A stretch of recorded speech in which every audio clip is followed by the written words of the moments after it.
This episode of the Crimson Post is brought to you by my Patreon supporters, including Sherry Harper, who is currently supporting at the $10 level. If you would like to make more videos like this possible, please consider joining. The link is in the description.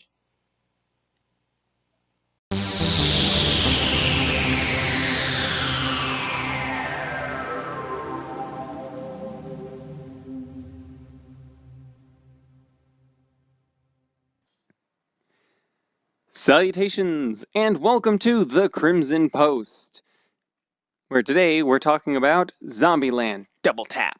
Pow, pow. But before we get to our main topic, we must talk about a few things for follow-up from the last episode. The first thing is, of course, the answer to last week's riddle.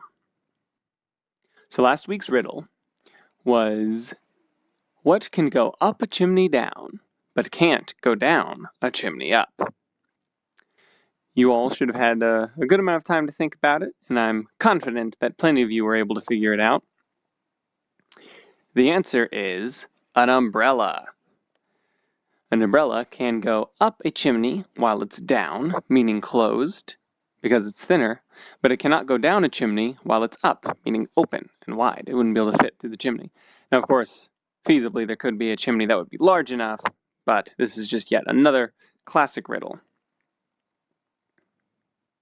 Stay tuned for this week's riddle at the end of the episode. Also, other than that, we have some follow-up regarding the main topic of last week's episode, namely It, Chapter 2. I have a few things to mention about it. One thing we're going to talk about is I could not remember some of the characters' names from the movie. For example, the comedian I was talking about, his name is, of course, Richie.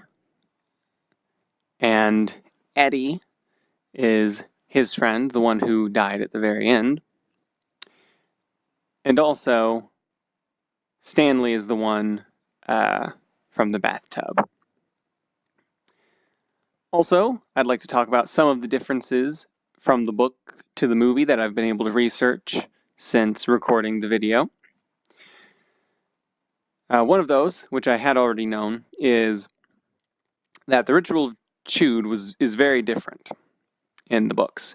Namely, it's primarily just a battle of wills than a full-on ritual with sacrifices to burn and such. Which actually should have happened in both chapters, not just at the end of the adult area, but at the end of the kid's story as well, where they go into what is called the Megaverse and have a battle with it there in their mind, sort of, with their mind. And the reason why they can do this, and this isn't stated explicitly, but if you pay attention to a lot of King's, if you pay attention throughout King's novels, then it's apparent that the Losers Club actually has The Shining from The Shining, where it's a sort of psychic ability that people in King's worlds can possess. And this is what allows them to actually fight it where other people can't. In It's Chapter 1 and 2, it's not really obvious why people weren't able to do this before them. Why it has been able to survive for so long, but then is defeated by this group of kids and then adults. And it has to do with the fact that they all, to some extent or another, possess the Shining. Another change from the movie is that when Mike is attacked by Henry Bowers, in the books he's actually hospitalized and so is not present in the final battle. But in the movie he is. In the movie he's saved completely and so he doesn't get hospitalized, and he is able to be with them. I do like this a bit, and it makes sense that they would have to change this, especially because of another of the changes that is coming up.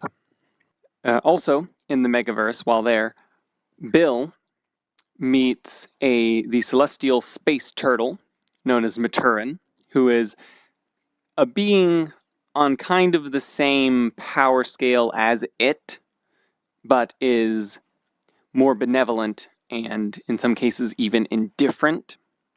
Doesn't usually do much, and what he will do is provide guidance to humans sometimes. So he's the one who actually gives them the knowledge of the ritual and how to perform it.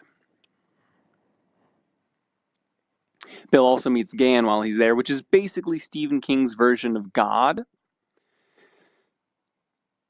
And I did confirm that, like in the original telemovie, its true form is that of a large spider creature, which also flows into another change that they didn't have in the chapter 2, is that after they're adults and fully defeat it, they realize that it has laid a large number of eggs that they then have to destroy to try and keep there from being more creatures like it. Just possibly even spreading all throughout the world, taking over even with just how bloodthirsty they are. But there's always been the speculation that maybe they missed one or two, and so something like it could feasibly come back if they didn't get all of the eggs. Another thing that's different is that after they destroy it and everything in the lair, in the books, so in the movies, the house falls into a hole and everything in that local area gets destroyed.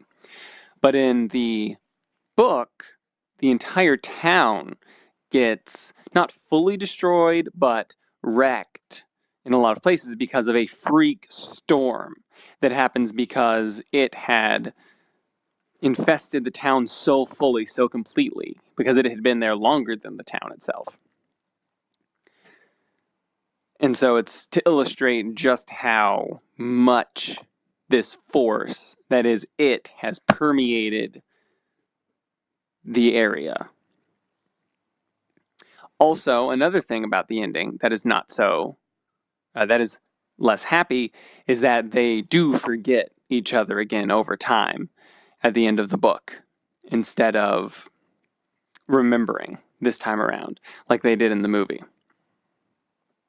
So that's quite a few substantial changes to this.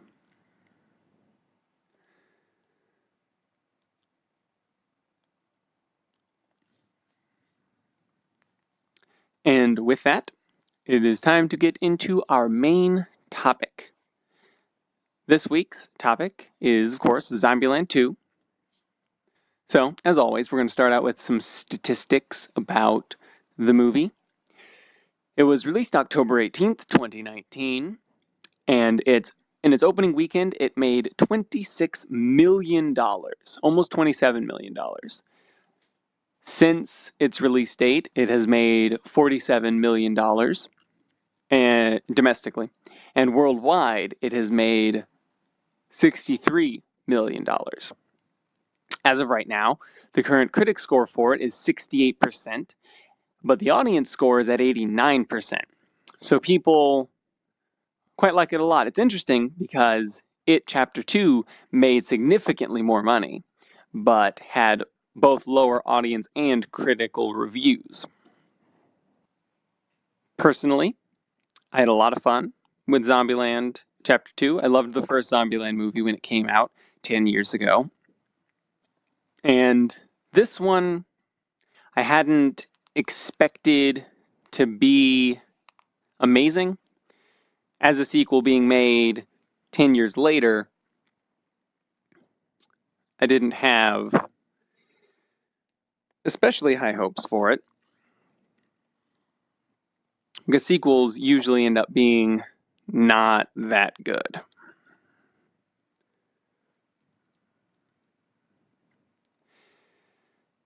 But I have to say, it was definitely better than I expected.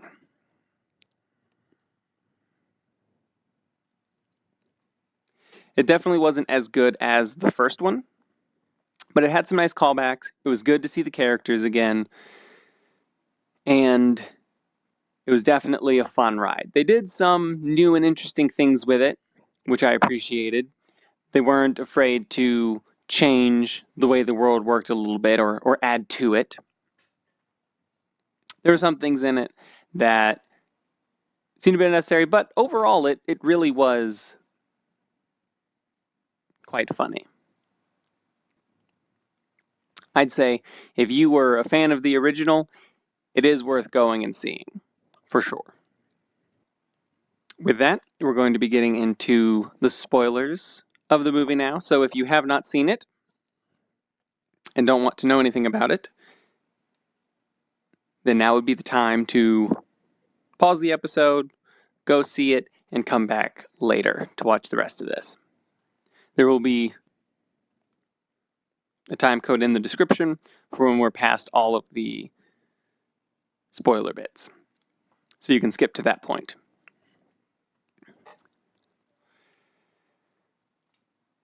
So we come back to the gang 10 years later.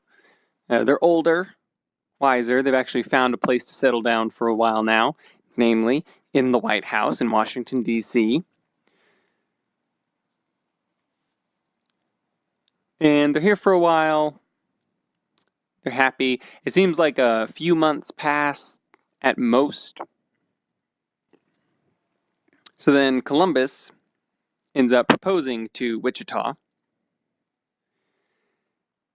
And she doesn't have the reaction that he had hoped, as I think the audience could have expected. This is one of the main conflicts in the movie. I appreciated that it wasn't as overbearing as I thought it might be. I thought they'd go a bit too far with it. They could take up too much time. But really it just serves the same purpose as the second bit does, which is that Tallahassee has become sort of a father figure to Little Rock, but as she's getting older, she starts to feel like he's overbearing. And so both of them kind of start to feel trapped and decide to leave in the middle of the night, much to the surprise of the other two. And they're gone for about a month before Wichita comes back and explains that now Little Rock ran away from her, the same way they had run away from those two, because they met a fellow who was about her age and was a musician, which makes Tallahassee upset. Goes on a bit of a rampage, throwing some stuff over and things.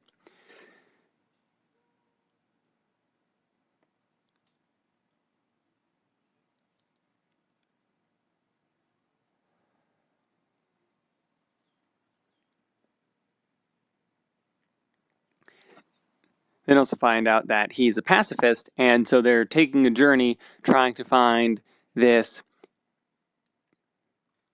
pacifist utopia where there's no weapons.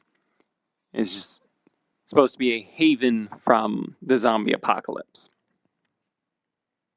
Another thing is that it turns out that zombies have been mutating over time. So there are different kinds of zombies with different strengths and weaknesses. There are homers, which are just especially stupid. There are ninjas, which are completely silent and fast. And then there are hawkings, which are especially intelligent.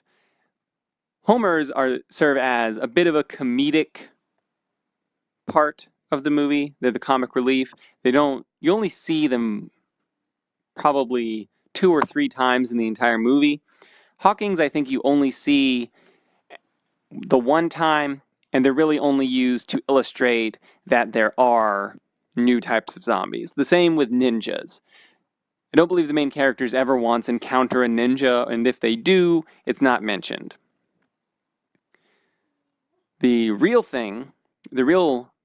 category of zombie that is the main focus of the movie is a new kind of zombie that Wichita had heard rumors about, that they then finally meet, which is stronger and faster and more relentless than any zombie ever has been. And they named these T-800s after the original Terminator, which T-800 is the Terminator model that Arnold Schwarzenegger plays in the original Terminator.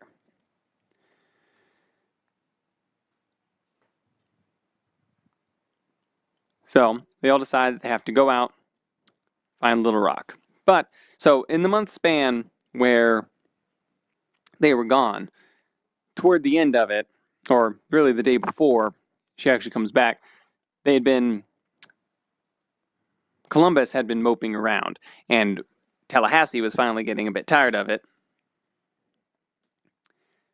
And they're at the mall, they're segueing around, and they meet Madison, who has been living in the freezer of the mall. Apparently, since the zombie apocalypse started 10 years ago, she's presented as a dumb blonde. But I do kind of wonder how old she was when this all started, because the zombie apocalypse has been going on for 10 years in this universe. And it's difficult to tell just how old she is. So she could have been in her early 20s when it started, or she could have been much younger. It's difficult to tell. So, having met her, they sort of started a relationship the night that Wichita came back. So this serves as a point of tension throughout the movie. Although, again, it didn't last as long as I was afraid that it would, and wasn't as big of a deal to the entire plot as I was concerned it might be.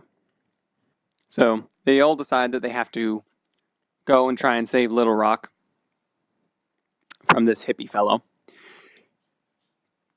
But they had taken the Beast, which is a new vehicle that Tallahassee adored. It has a machine gun on top, it's a limousine. And so they end up having to use a minivan, much to Tallahassee's chagrin. So they then go on a road trip, and constantly throughout the movie they're trying to find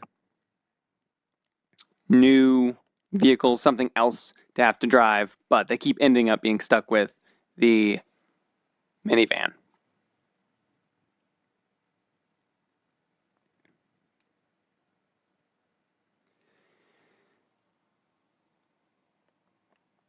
At one point they find an RV, and they attempt to secure that as a vehicle, and they have to fight a horde of zombies in order to take it.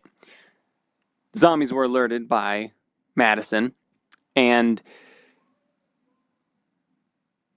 they use teamwork to defeat them. So you can see how they've grown closer, and they work better as a team now than they did in the original movie.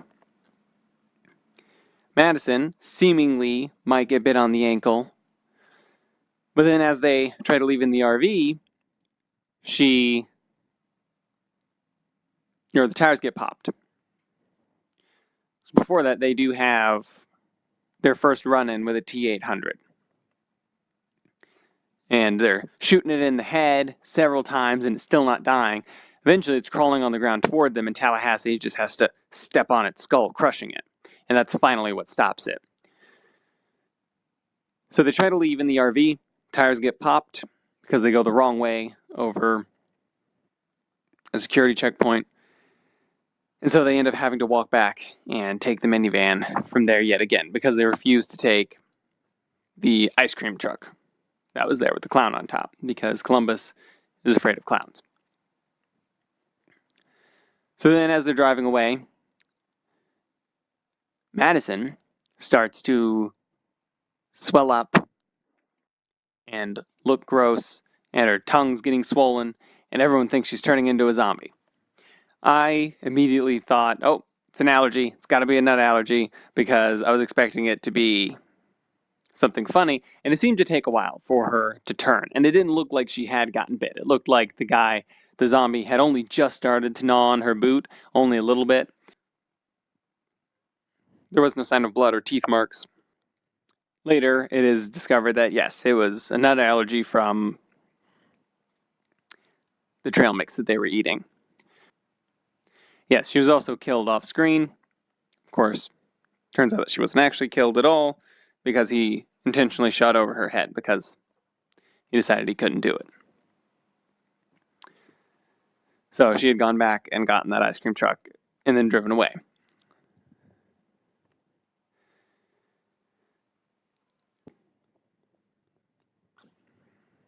After that point, they finally make it to Elvis's old mansion home at Graceland, but it turns out it's in ruins. But then the museum right nearby is perfectly fine. So they go in, they see Elvis's blue suede shoes, and Tallahassee attempts to put on the shoes, but his feet are too large. But then Columbus puts them on and they're a perfect fit, super comfortable. And he pokes fun at Tallahassee with this.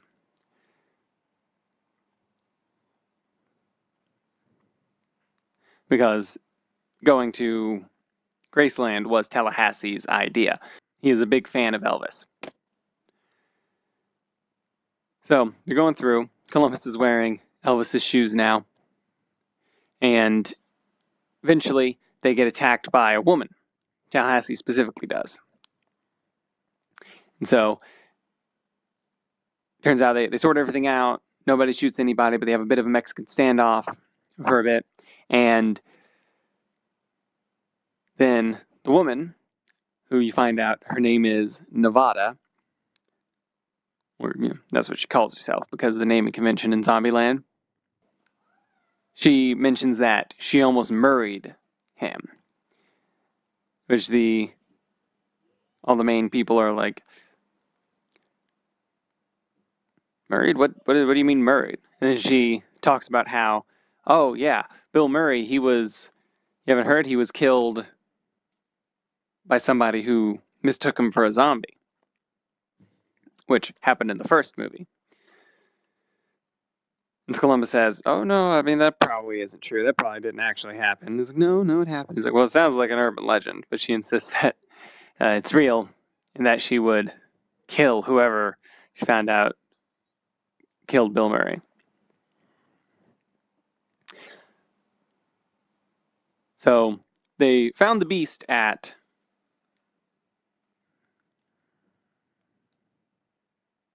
the museum, but they couldn't find Little Rock. She wasn't there. She had gone on. They'd taken a different vehicle, something that had a gun on it. But then a monster truck pulls up and parks on top of the beast. So they all rush outside, and two people get out. Someone who's basically a copy of Tallahassee and someone who's a copy of Columbus. Columbus and the new fellow, his copy, have a bit of an argument. Not so much an argument, but a comparison of their rules. Columbus has his list of rules. His copy has commandments. And so they go through sort of competing against who has the better rules for surviving the zombie apocalypse. Eventually, the area, after they have some conversations and some arguments, the area gets attacked by a large group of T-800s. So the two copies go out there to try and defend the place. Tallahassee asks if they should go out and help them, to which Columbus responds by mentioning that rule number 52, never be afraid to ask for help. So the two copies come back in victorious, and they're boasting and excited, and they have drinks. But then it turns out Tallahassee's copy was bitten because he starts to puke all over everything, as he's turning himself into a T-800, which was something I was wondering, would you just turn into a regular zombie and then have to go through the process of evolving into one of the various types, or do you become the type that you're bitten by? And you become the type that you're bitten by because he becomes a T-800. Tallahassee's copy then gets into an argument with Columbus's copy and then mentions that Columbus's copy got bit twice. Which Columbus is like, no, you couldn't have gotten bit. We don't get bit. We're squirrely, right? And Columbus's copy agrees to this, but then, again, starts to turn into a T-800 and puke all over everything. So then a battle ensues throughout the entire museum, trying to defeat the two of them, which, of course, they eventually do. After that, they try to leave the museum in the monster truck, but Tallahassee isn't able to drive it well and ends up destroying it.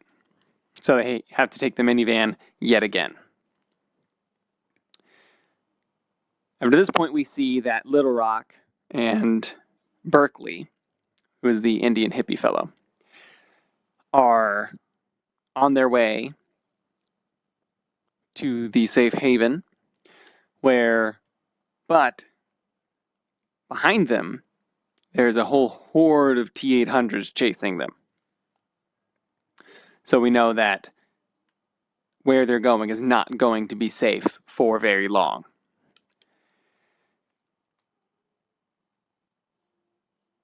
So the group heads out.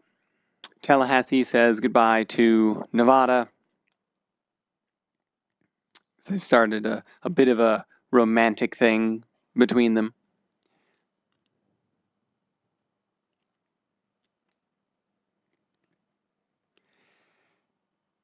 And then they go off. Little Rock and Berkeley make it to the safe haven, where they turn over their weapons and have them melted down. The citizens of Babylon then take these melted down weapons and they turn them into peace symbol pendants that they wear around their necks. So later, the rest of the crew makes it there, and when they get there, they eventually agree to turn in their weapons, but Tallahassee blows up the minivan because he does not want any reason to be able to go back and drive it again. He's just done. He will take anything other than this at this point. So they eventually turn over their weapons. Those are melted down as well. And they go in, they find Little Rock. There's a bit of a reunion, though she's not really happy that they've come to find her. And so they kind of make peace with things.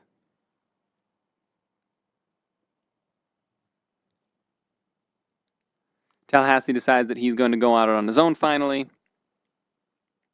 But it seems like Columbus and Wichita are staying, at least for the time being. But as Tallahassee leaves, he runs into the massive horde of T-800 zombies. And it looks to be that there could be even 1,000 of them or more. At no point do you see the entire mass of them at once, so it's hard to know just how many there were. So he drives back as fast as he can so that they can all prepare. The citizens of Babylon are firing fireworks off, which is naturally making it very easy for the zombies to find them. And so they come up with a plan. They're going to blow up the zombies as many as they can using a tanker of biofuel, biodiesel specifically. And then just take out the stragglers from there. So they enact the plan, they get everything set up, and then it turns out that, and then also they're going to lead the stragglers up to the tower and sort of funnel them through. So everyone else is going to wait up there. So they enact the plan. they blow up as many of them as they can.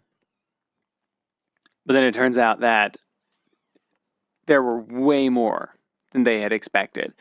So the stragglers ended up being the bulk of the force by the end of it. So they have to run to a tower that's there. They get up there. It seems like they're all going to die because they're just surrounded with bodies. But then a monster truck jumps over the wall. And it turns out Nevada is here to save the day. Drives around, crushing zombies. They get in. They all go around crushing zombies in the monster truck for a bit until eventually it gets flipped over. They have to all get out and run to the tower. Tallahassee trying to hold them off while everyone else runs upstairs.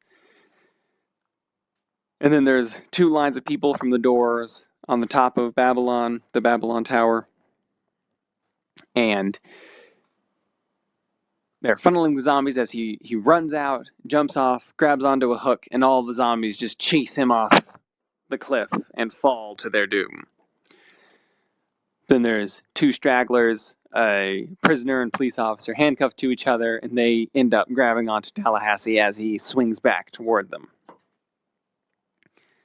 So it looks like he's going to fall, he's going to die, and then Little Rock pulls out a handgun that Tallahassee had given her as a Christmas present, which even though it was November, back at the White House. It was Elvis's gun that he gave to the president, and uses it to shoot him so that they fall. And then they pull Tallahassee back and save him. And so it's a nice, good, happy ending.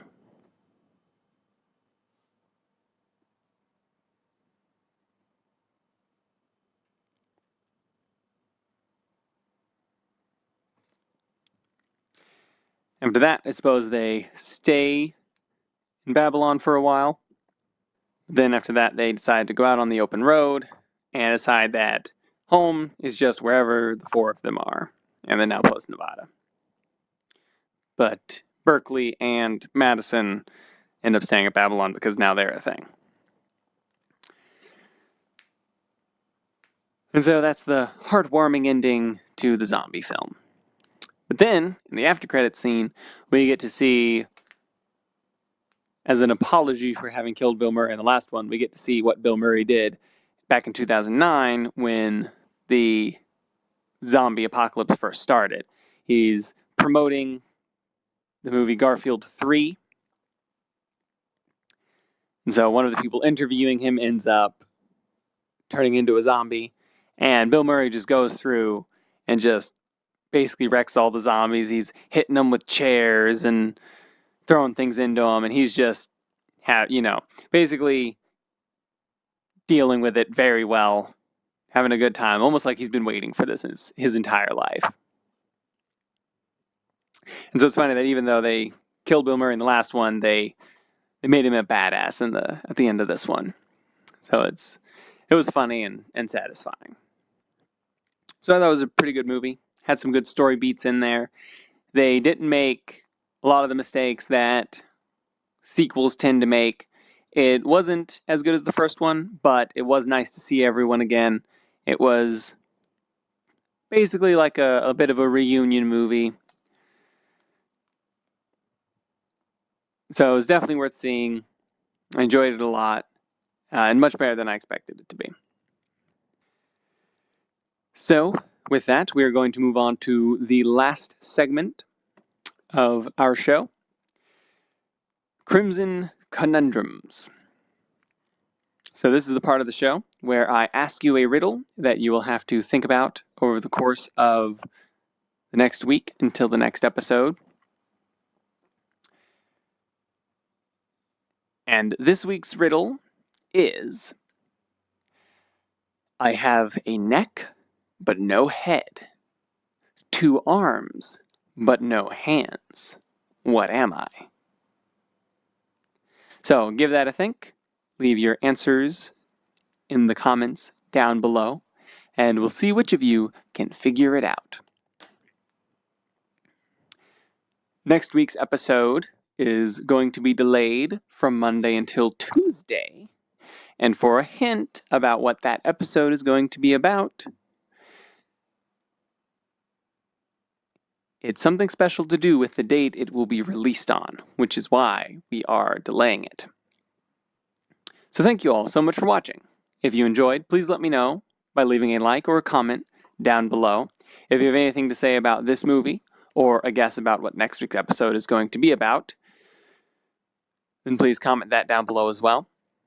You can also find me on social media, including Facebook, Twitter, and Instagram. The links to those are in the description, as well as a link to my Discord. I hope you all have a wonderful rest of your week, and I'll see you in the next video. Farewell.